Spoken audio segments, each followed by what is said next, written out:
हर घाट एक सवाल है और हर लहर उसका उत्तर। जो इन सवालों के उत्तरों को सुन ले वही सच्चा यात्री बन जाता है। प्रकृति के आंचल में बसी ऐसी कई जगह हैं जहाँ शब्दों की ज़रूरत नहीं होती, जहाँ पानी की कलकल, पत्तों की सरसराहट और मंदिरों की घंटियों की टनटन ही बातें करती हैं। वो जगह है नदी का घाट। चलिए हमारे साथ एक्सप्लोर कीजिए बरमान घाट को। मध्य प्रदेश के नरसिंहपुर जिले का बरमान मां नर्मदा नदी के तट पर बसा हुआ है और प्रतिवर्ष मकर संक्रांति से लेकर बसंत पंचमी तक यहाँ बड़े मेले का आयोजन किया जाता है। बरमान मेले की डिटेल वीडियो की लिंक हमारे डिस्क्रिप्शन बॉक्स में दी गई है, तो यदि आपने उसे विजिट नहीं किया है तो ज़रूर विजिट करें और हमारे चैनल को सब्सक्राइब नहीं किया है तो चैनल को सब्सक्राइब करें।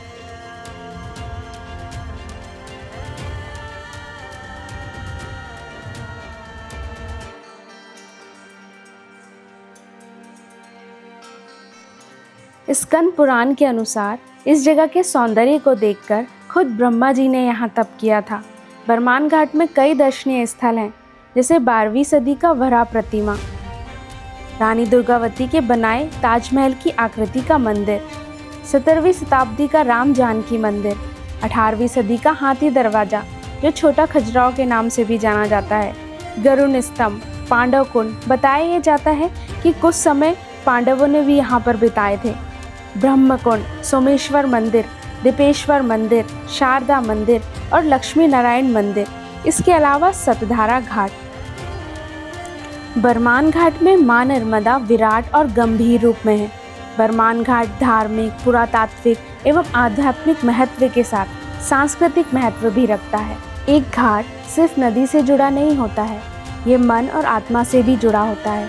ना कोई बड़ा ना कोई छोटा, बस हर कोई एक शांत ऊर्जा से जुड़ जाता है। हमने भी नदी के किनारे स्थित मंदिरों के दर्शन किए, फिर हमारे कदम घाट की तरफ बढ़ चले, आस्था से भरे हुए। घाट के किनारे हमने पूजा अर्चना की और घाट की सीढ़ियाँ जो कुछ टूटी हुई थी, जिसमें काई जमी हुई थी, बीते समय की गवाही दे रही थी।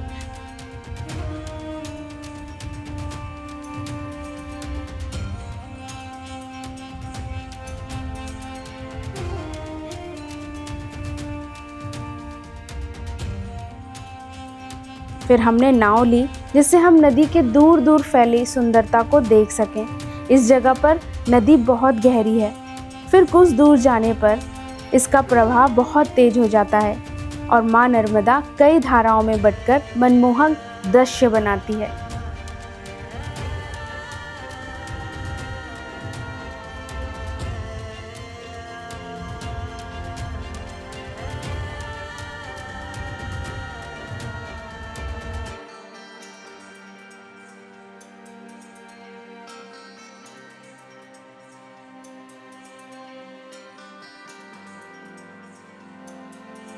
नदी की धाराएं हमें ये सिखाती है कि हर मोड़ पर कुछ नया होता है, नया दृश्य, एक नई चुनौती, एक नई सीख।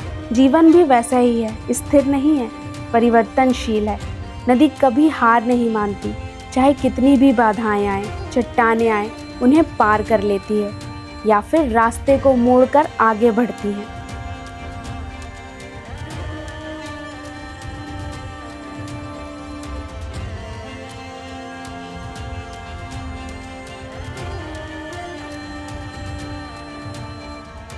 नर्मदा जी में हमने कई भंवर बनते देखे जो काफ़ी गहरे और ख़तरनाक होते हैं।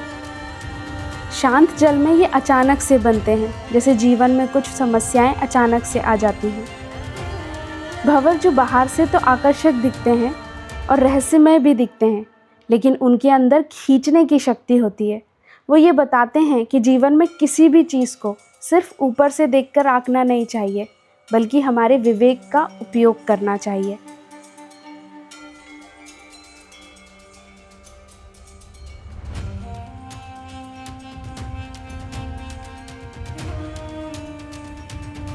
फिर हम आगे बढ़े और हमने देखा कि यहाँ पर नर्मदा जी कई धाराओं में बढ़ गई थी और एक अलग ही विहंगम दृश्य बना रही थी।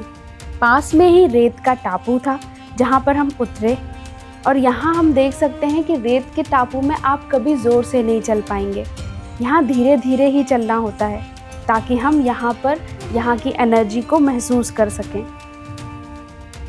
और इन टापू के किनारे माँ नर्मदा धीरे धीरे बहती हैं और मन को अद्भुत शांति प्रदान करती हैं। रेत के ये टीले और टापू वैसे दिखते तो बहुत साधारण हैं, लेकिन गौर से यदि आप देखें तो आपको पता चलेगा कि ये साधारण नहीं होते। यहाँ कई लोगों के पैरों के निशान होते हैं जो कई कहानियाँ बताते हैं। रेत के टीले परिवर्तनशील होते हैं, बारिश में बह जाते हैं, गर्मियों में सूरज की रोशनी से चमकने लगते हैं। इन्हीं की तरह हमें भी जीवन के हर परिवर्तन को स्वीकार करना चाहिए। कुछ समय हमने यहाँ भी बिताया, नर्मदा जी से बने झरने को देखते रहे, बहुत सारी फ़ोटो खिंचवाई।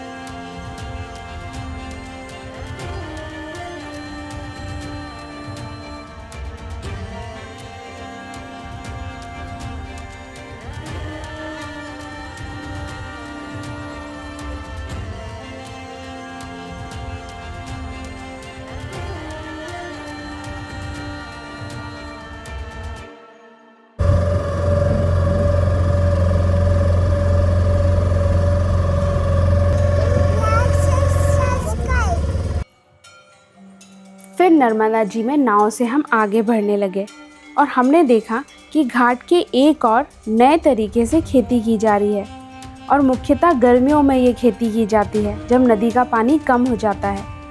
यहाँ पर रेतीली मिट्टी में कंपोस्ट मिक्स करके सब्जियाँ लगाई जाती है और सबसे ज़्यादा लगाए जाते हैं भटे, बरमान के भटे जो प्रसिद्ध हैं और इन्हें जीआई टैग भी मिल गया है।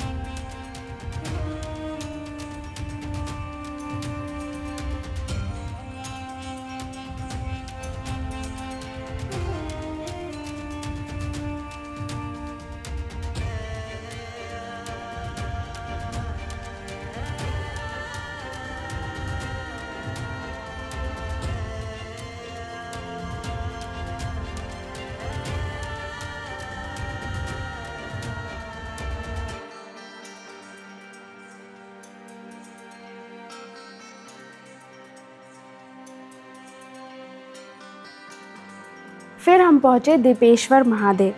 दीपेश्वर महादेव में हमने दीपेश्वर महादेव के दर्शन किए और फिर हमने यहाँ पर देखा कि कई प्रकार के और मंदिर यहाँ पर स्थापित हैं।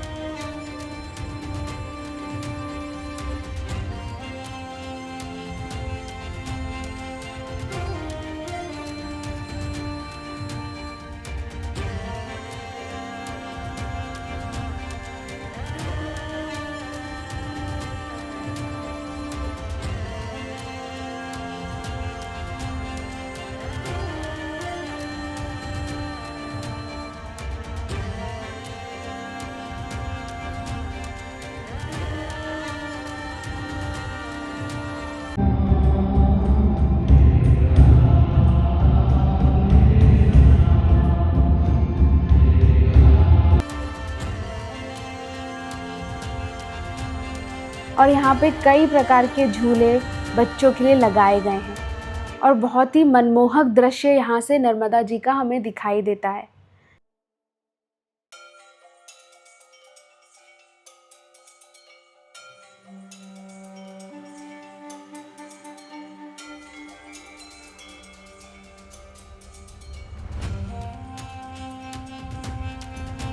इसके अलावा हमने यहाँ पर एक मंदिर देखा जो पूरी तरह से गिरा हुआ था और पूछने पर पता चला कि जब यहाँ पर बाढ़ आई थी उस समय ये मंदिर ढह गया था, तो उस मंदिर को वहाँ से हटाया नहीं गया, बल्कि वो जिस तरीके से वहाँ पे गिरा था उसी तरीके से उसको वहाँ पे स्थापित कर दिया गया है, जो देखने में अच्छा लग रहा था।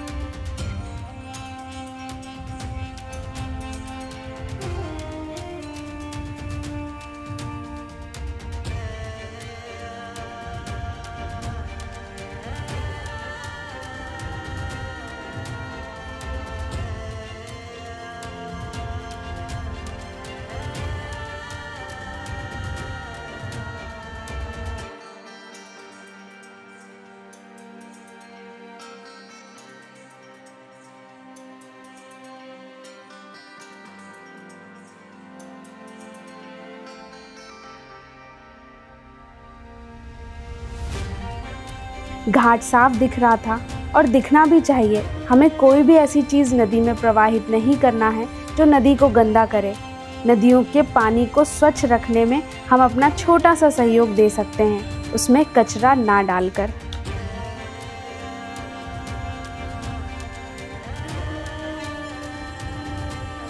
नदी को देखते देखते शाम हो चली थी। पक्षी अपने घरोंदों में वापस लौट रहे थे। ये शाम वो क्षण होता है जब सब कुछ शांत हो जाता है, भागती दौड़ती जिंदगी ठहर सी जाती है। शाम की लालिमा उस सौंदर्य की गवाही देती है जो हर अंत में एक नई शुरुआत का वादा करती है। घाट पर शाम सिर्फ एक समय नहीं बल्कि एक एहसास होता है जो शांति से भरा होता है, लेकिन दिल और दिमाग में गूंजता रहता है। अब आप समझ गए होंगे कि बरमान घाट और ऐसे अन्य घाट जो नदियों पर बने हैं क्यों महत्वपूर्ण हैं, क्योंकि इनमें बनी हर एक चीज़ हमें कुछ सिखाती है। ऐसे ही घाटों के दर्शन करने के लिए, प्रकृति से जुड़े रहस्य और किस्से सुनने के लिए आप हमारे चैनल को सब्सक्राइब ज़रूर करें। मिलते हैं ऐसे ही खूबसूरत जगहों के साथ हमारे अगले वीडियो में।